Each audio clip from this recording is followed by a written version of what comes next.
Detalye sa pagtatago ni Rhea Atayde ng pagbubuntis niya at ang ama ay si Zanjo Marudo.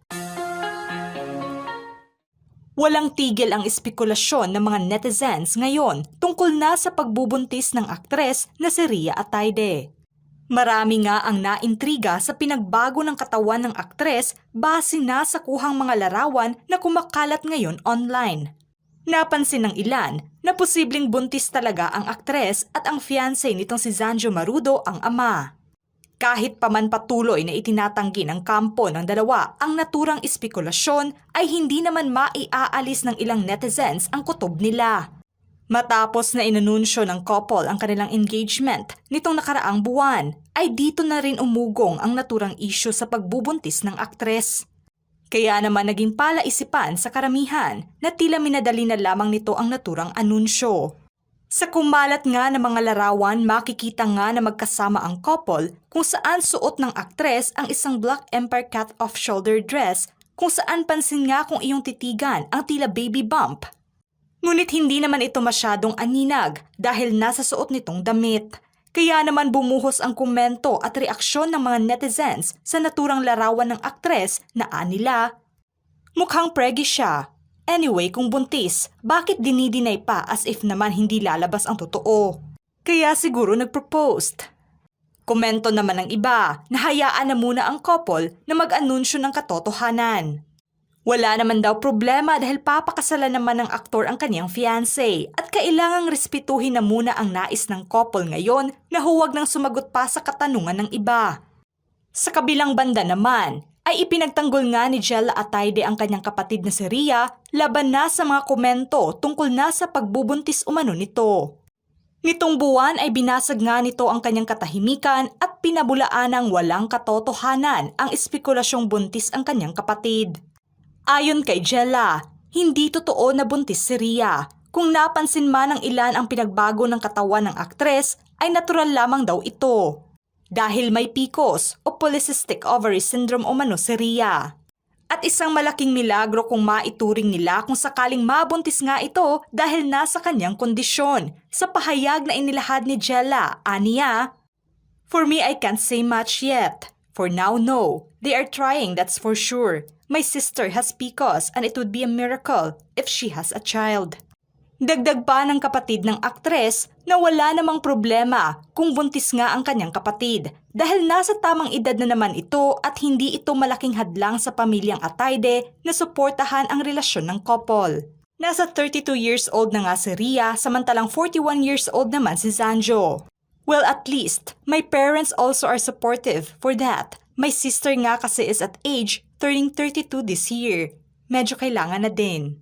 Dahil sa pahayag na binitawan nito, mas lalong uminit pa ang espekulasyon ng netizens na posibleng inililihim muna ng couple ang tungkol dito. Nanatiling tikom at tahimik nga hanggang sa ngayon si Rhea at Zanjo Marudo tungkol na sa usap-usapang ito. Ngunit umaasa naman ang kanilang mga taga-suporta na magiging handa umano ang aktor kung totoo man na buntis na talaga ang aktres at huwag umanong magpadala sa pressure. Suportado naman ng pamilya Atayde ang aktor kung saan naging emosyonal pa sila nang malaman ang plano nitong proposal. Inilarawan pa nga ni Jella kung paano ka-sweet at simple ang naging proposal ng aktor para kay Rhea. "I love Kuya Z. I was so happy that when they told me, I cried. I love how Kuya Z proposed to her. He just did it in bed, just both of them, just woke up, so wala kami ng mga oras na iyon." Dahil naman dito na ikumpara pa ng ilan ang naging bonggang proposal ni Arjo Atayde sa asawa nitong si Maine Mendoza noon na bukas na nasilayan ng karamihan. Hirit pa ng netizens na tila naging masyadong pribado ang lahat sa relasyon ng couple ngayon, na tila may iniiwasan na siyang dahilan upang pagdudahan ng karamihan na baka totoo nga ang pagbubuntis nito. Proud mom naman si Sylvia Sanchez sa relasyon ng kanyang anak sa aktor. Ibinabahagi pa nga nito ang masasayang moments ng couple, maging ang mga bakasyon nila sa ibang bansa kasama na ang aktor. Isa nga si Sylvia sa nagkumpirma na may relasyon na nga ang dalawa. Taong 2023, isinapubliko ng dalawa ang relasyon nila. Matapos na una silang naispatan taong 2022 noon sa New York, kasama ang mga kaibigan nila na sina Catherine Bernardo, Daniel Padilla at Joshua Garcia. Kung matatandaan din na naging sentro din ng usapan sa showbiz update vlog ni OG Diaz ang tungkol na sa usaping ito matapos na unang lumabas sa isang blind item na nabuntis umano ng isang aktor ang kanyang kasintahang aktres. Tila pinapatamaan umano ng naturang blind item ang couple dahil nasa tila tugma ng mga hints. Komento pa ni OG Diaz na wala namang problema kung sila nga ang tinutukoy sa naturang blind item dahil nasa tamang edad naman na ang couple. So alam mo kung sakali man na ito ay totoo, hindi naman tayo para magtaka pa. Una, babae yan at saka nasa edad na si Rhea. Hindi na sila mga minor de edad pa para ipaalala pa sa kanila ang mga pros and cons ng pag-aasawa at pagbubuntis.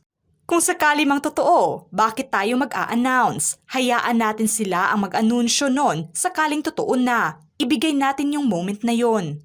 Matapos nga na inanunsyo ng couple ang kanilang engagement, nitong nakaraang buwan ay bumuhos nga ang pagbati at suporta ng kanilang pamilya at malalapit na kaibigan sa mundo ng showbiz. Pagkatapos nga ng naturang anunsyo ay naging tahimik na sa publiko ang kanilang relasyon at ngayon lang sila muling naispatan na magkasama.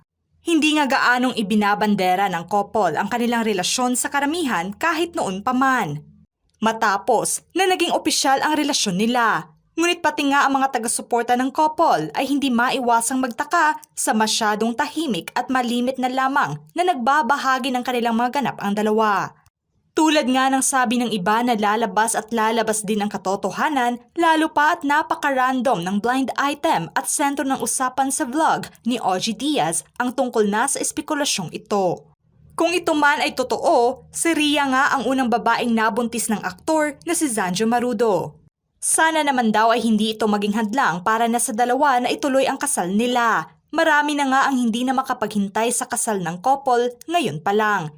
Hiling naman ng fans nila na sana ay endgame na nila ang isa't isa.